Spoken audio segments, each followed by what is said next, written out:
నమస్తే, నా పేరు భానుశ్రీ తిరుమల, విశాఖపట్నం. నా కవిత శీర్షిక విరి బోధన. అపురూపమై పూచి విరిసిన విరి, అపురూపమై పూచి విరిసిన ఆ విరి, ఎవరికీ కానక ఆకుల మాటున దాగి. అపురూపమై పూచి విరిసిన ఆ విరి, ఎవరికీ కానక ఆకుల మాటున దాగి. దేవుని పాదాలు చేరేటి దారి కుదరక, దేవుని పాదాలు చేరేటి దారి కుదరక, కొమ్మను వదిలి నేల జారి పడింది పండి. కొమ్మను వదిలి నేల జారి పడింది పండి.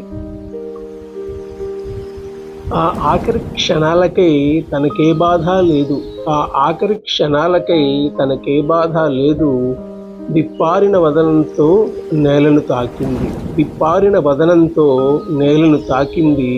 యాత్ర ముగిసిందని కన్నీరు కార్చలేదు, యాత్ర ముగిసిందని కన్నీరు కార్చలేదు.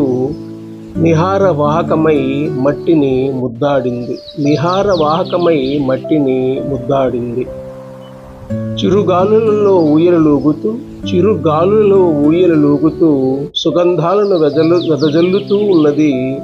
చిరుగాలులలో ఊయలలూగుతూ సుగంధాలను వెదజల్లుతూ ఉన్నది. అతి సహజమైన తన సువాసనలను, అతి సహజమైన తన సువాసనలను వితరణతో నది మట్టికి పంచి ఇచ్చింది. అతి సహజమైన తన సువాసనలను వితరణతో నది మట్టికి పంచి ఇచ్చింది.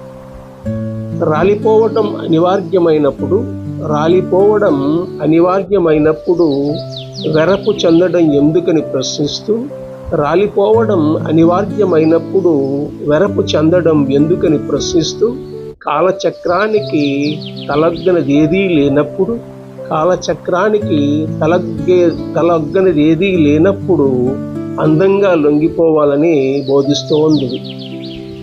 కాలచక్రానికి తలొగ్గలేనిదేదీ లేనప్పుడు అందంగా లొంగిపోవాలని బోధిస్తోంది అది. ధన్యవాదాలు.